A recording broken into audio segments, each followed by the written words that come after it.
புலம்பெயர் தொழிலாளர்களிடம் செல்போன் பறிப்பில் ஈடுபட்ட இளைஞர்கள் செல்போனை தர மறுத்ததால் தாக்கிய சிசிடிவி காட்சிகள் வெளியாகி அதிர்ச்சியை ஏற்படுத்தியுள்ளது.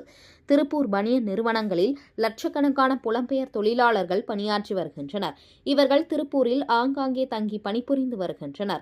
இதில் திருப்பூர் மங்கலம் சாலை லிட்டில் பிளவர் நகர் பகுதியில் 100க்கும் மேற்பட்ட புலம்பெயர் தொழிலாளர்கள் தங்கி பனியன் நிறுவனங்களில் பணியாற்றி வருகின்றனர். இங்கிருக்கும் புலம்பெயர் தொழிலாளர்களிடம் அதே பகுதியைச் சேர்ந்த சபரி, திலீப், கந்தவேல் என்ற 3 பேரும் அவ்வப்போது மிரட்டி செல்போன்களை பறித்து செல்வதாகவும், நேற்று ஒரிசா மாநிலத்தை சேர்ந்த தீபக் என்பவர் தனது வீட்டின் வெளியே அமர்ந்து செல்போன் பேசிக் கொண்டிருந்த போது அங்கு வந்த சபரி அவரிடம் செல்போன் பறிக்க முயன்றுள்ளார்.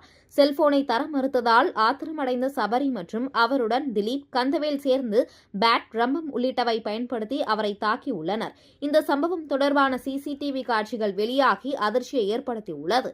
இது தொடர்பாக திருப்பூர் மத்திய காவல் நிலைய போலீசார் விசாரணை மேற்கொண்டு வருகின்றனர்.